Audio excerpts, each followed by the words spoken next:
하나님 말씀은 요한복음 1장 35절로 51절 말씀입니다.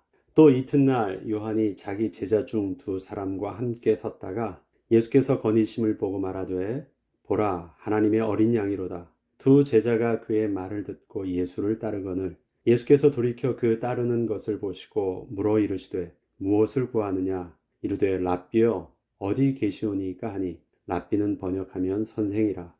예수께서 이르시되 와서 보라. 그러므로 그들이 가서 계신 데를 보고 그날 함께 거하니 때가 10시쯤 되었더라.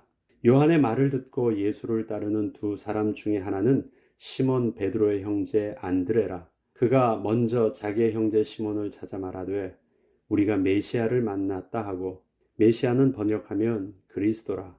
데리고 예수께로 오니 예수께서 보시고 이르시되 내가 요한의 아들 시몬이니 장차 게바라 하리라 하시니라. 게바는 번역하면 베드로라. 이튿날 예수께서 갈릴리로 나가려 하시다가 빌립을 만나 이르시되 나를 따르라 하시니 빌립은 안드레와 베드로와 한 동네 베세다 사람이라. 빌립이 나다나엘을 찾아 이르되 모세가 율법에 기록하였고 여러 선지자가 기록한 그 일을 우리가 만났으니 요셉의 아들 나사렛 예수니라. 나다나엘이 이르되 나사렛에서 무슨 선한 것이 날 수 있느냐. 빌립이 이르되 와서 보라 하니라. 예수께서 나다나엘이 자기에게로 오는 것을 보시고 그를 가리켜 이르시되 보라 이는 참으로 이스라엘 사람이라. 그 속에 간사한 것이 없도다. 나다나엘이 이르되 어떻게 나를 아시나이까.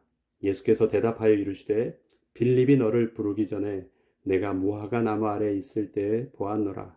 나다나엘이 대답하되 랍비여 당신은 하나님의 아들이시요 당신은 이스라엘의 임금이로소이다. 예수께서 대답하여 이르시되 내가 너를 무화과 나무 아래에서 보았다 함으로 믿느냐. 이보다 더 큰 일을 보리라. 또 이르시되 진실로 진실로 너에게 이르노니 하늘이 열리고 하나님의 사자들이 인자 위에 오르락 내리락 하는 것을 보리라 하시니라. 아멘. 사람들은 같은 세상을 살고 있지만 서로 같은 것을 보고 있지는 않습니다. 사람들은 모두 자신이 보고자 하는 것을 보고 듣고자 하는 것만을 들으려 하기 때문에 그렇습니다. 오늘 본문을 보면 유독 많이 보이는 단어가 하나 있습니다. 본다라는 것이에요. 세례 요한이 보고 제자들이 보고 예수님이 보고 빌립이 보고 하는 본다라는 그 표현들이 계속 나오고 있습니다.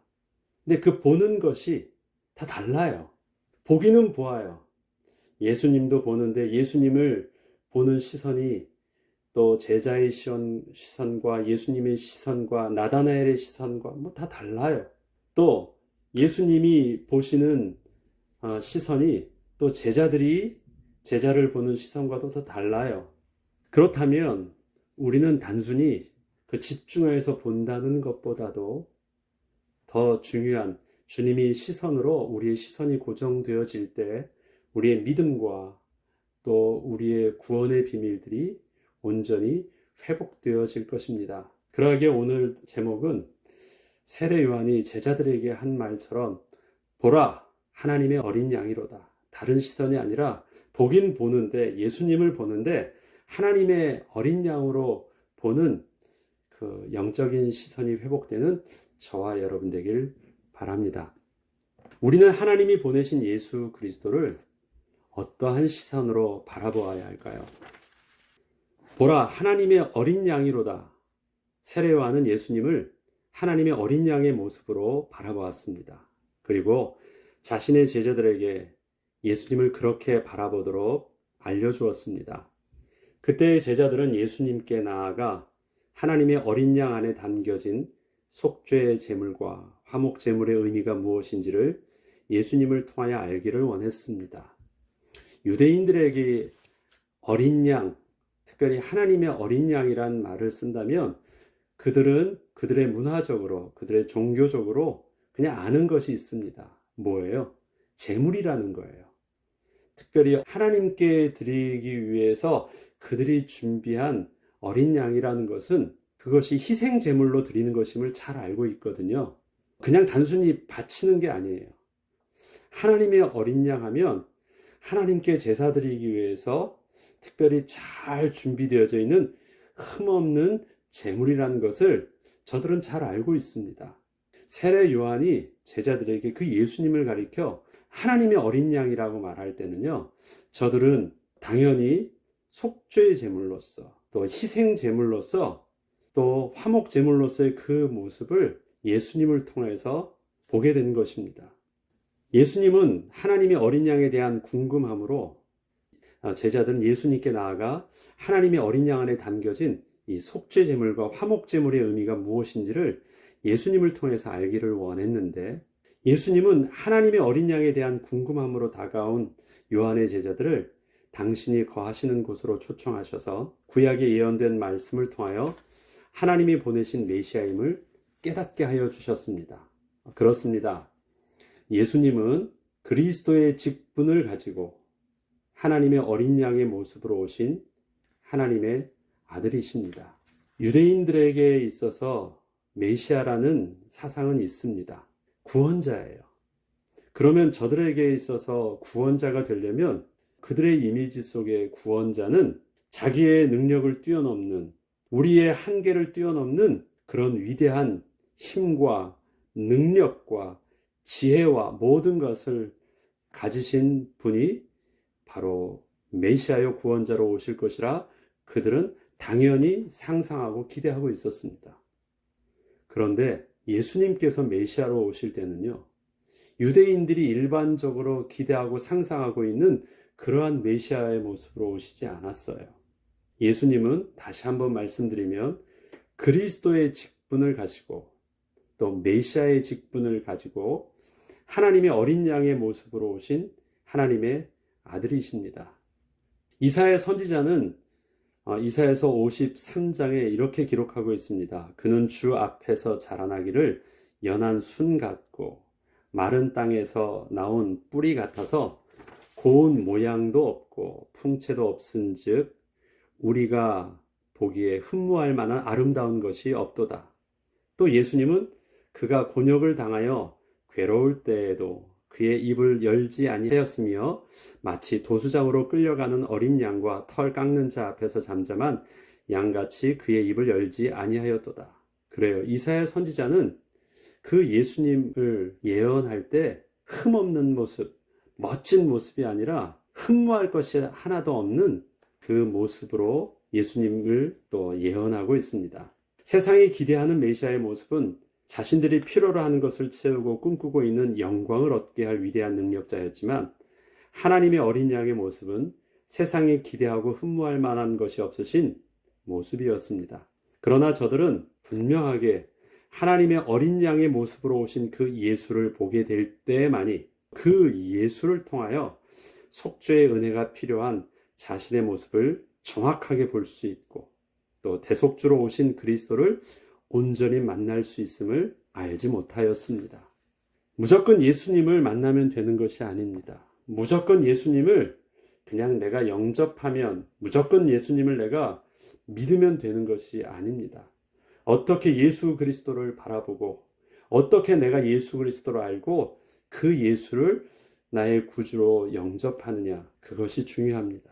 우리에게 있어서 예수 그리스도는 속죄 제물로 오신 예수님이십니다. 속죄 제물로 오셨다라는 것은 내가 하나님 앞에서 죄인임을 인정해야 돼요. 나의 죄가 하나님을 떠난, 하나님의 은혜를 구할 수 없는 허물과 죄로 죽은 자가 되었다라는 나의 실존을 처절하게 깨닫지 못하면 예수님은 나의 그리스도가 될 수가 없어요. 왜?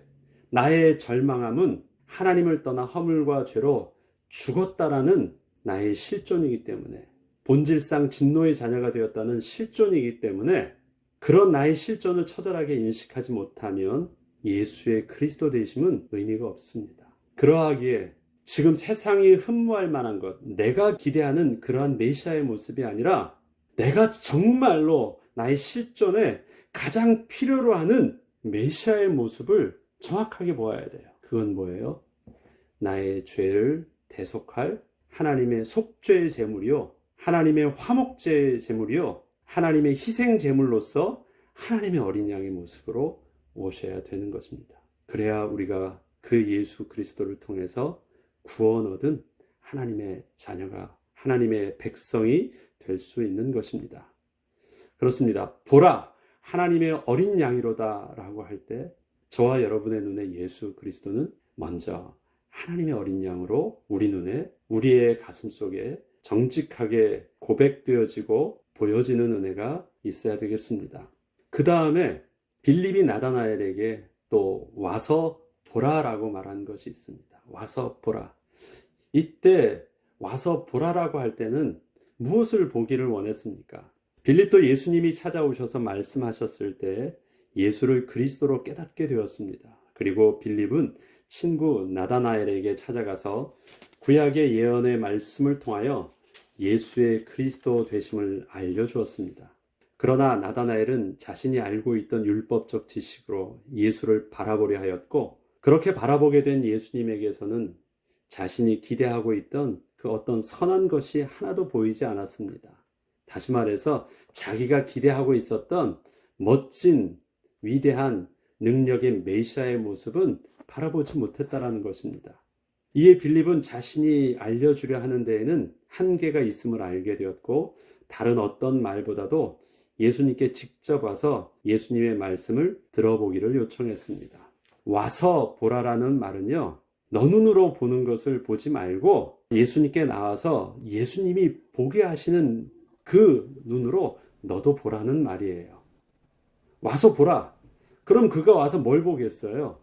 자기가 와서 직접 본다? 아니에요. 빌립이 초청할 때는요, 빌립이 나다나엘의 눈을 열어서 보게 하려고 했던 것이 안 되니까 자기가 예수님이 눈을 열어주셔서 보게 되었던 것처럼 너도 눈을 여는 것처럼 보이지만 예수님이 열어주시는 눈으로 너가 예수님을 보라 라는 말씀을 하고 있는 것입니다. 우리의 지식으로는 예수 그리스도의 온전한 비밀을 다 설명해 줄 수가 없습니다. 우리의 구원은 어떠한 논리적인 설명과 지식적으로 설득되어진 것이 아니기 때문입니다. 여러분이 이해되어진 것입니까? 나다나엘은 율법을 많이 공부한 사람입니다. 그리고 경건의 노력을 통해서 알기를 노력했고 많이 연구하던 사람이에요. 그렇지만 세상의 지식의 눈과 그 개인의 종교적인 인격적인 또 열심의 그 눈으로는 예수님을 온전히 구원주로 하나님의 어린 양의 모습을 제대로 볼 수 있지는 않았습니다. 그 말은 그러한 율법적인 지식과 또 종교적인 지식으로 자기 자신이 하나님의 은혜가 처절히 필요한 이 죄인이란 사실들을 깨닫게 하여 주지는 못하였습니다. 우리의 노력은요, 사람들의 종교적인 노력은 철저하게 자기를 낮추게 하지 않고요, 노력을 하고 하면 할수록 인간적인 본성은 어떻습니까? 다른 사람보다는 더 나은 의로운 모습으로 더 교만해질 뿐입니다. 우리에게는 우리의 눈을 열어주시는 예수님의 직접적인 은혜가 있어야 합니다.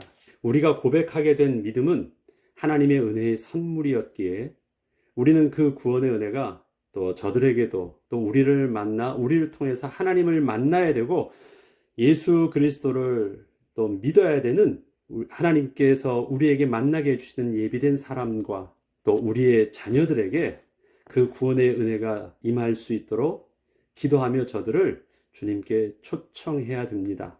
그러기에 빌립이 말하는 와서 보라라는 그 말 속에 우리들도 하나님, 주님이 우리의 눈을 열어주시고 주님이 우리 부모님의 눈을 열어주시고 주님이 우리의 자녀의 눈을 열어주시고 주님이 우리의 친구의 눈을 열어주셔서 내가 주님을 나의 구주로 고백하게 했던 그 은혜가 저들에게서도 임하게 하여 주옵소서.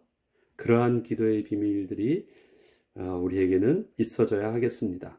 세 번째는 내가 너를 보았느니라 할 때 예수님께서 나다나엘을 보셨던 모습에 또 보았노라가 있습니다. 나다나엘은 예수님을 알지 못했습니다. 또 알지 못했기에 관심도 없었습니다. 그렇지만 나다나엘은 결국 예수님을 만나 예수를 그리스도로 고백하는 그리스도인이 되었습니다. 어떻게 이것이 가능하였을까요? 나다나엘은 예수님을 몰랐지만 예수님은 이미 알고 계셨고 먼저 선택하여 주셨던 은혜가 있었기 때문이었습니다. 나다나엘은 예수님께 이렇게 묻습니다. 어떻게 나를 아셨나이까? 이때 예수님은 빌립이 너를 부르기 전에 내가 무화과 나무 아래에 있을 때에 보았노라 라고 말씀하여 주셨습니다. 예수님은 무화과 나무 밑에서 홀로 남모를 고민과 갈급함을 가지고 기도하고 있던 나다나엘을 이미 알고 계셨다는 것을 말씀하여 주신 것입니다. 무화과 나무 아래 홀로 있었다라는 것은요, 남들이 보이는 곳에 남들이 보도록 어떤 경건한 기도를 하고 있는 모습이 아니었습니다. 남들이 나를 알고 있는 모습에 내가 남들 앞에 이러한 자기 모습을 보여주기 싫어서 홀로 고민하고 있는, 지금 우리의 표현으로 하면 홀로 독방에서 고민하고 있는 자신의 모습이었습니다. 내가 너를 보아했다라는 것은 어떤 의미입니까? 나다나엘과 예수님만이 알고 있는 대화의 표현입니다. 내가 그때 그렇게 앉아서 고민하고 있는 너의 마음을 나는 알고 있다라는 것을 말씀하고 계신 것입니다. 세상은 모르지만 주님은 우리의 눈물과 갈급함을 잘 알고 계십니다. 나보다 나를 더 잘 아시고 더 먼저 아시고 우리에게 다가오셔서 우리를 부르십니다. 내가 너를 보았느니라고 하는 예수님의 시선은 뭐예요? 내가 너의 마음의 고민과 너의 아픔과 너의 형편과 너의 어려움을 내가 알고 있다라고 말씀하시는 것입니다. 우리는 주님 앞에서 숨길 것도 무엇인가를 설명하려고 애를 쓸 필요도 없습니다. 우리는 예수님을 나의 주님이요 나의 그리스도이십니다 라고 온전히 고백만 하면 되는 것입니다. 오늘도 나만의 무화과 나무 밑에서 홀로 앉아서 고민하고 있는 모습을 사랑의 눈으로 잠잠히 바라보시며 또 나의 기도에 귀 기울여 주시는 주님 앞에 우리가 나아가 세상이 줄 수 없는 하나님의 위로와 평안을 맛보며 은혜 안에 거하는 축복을 누리시기를 바랍니다.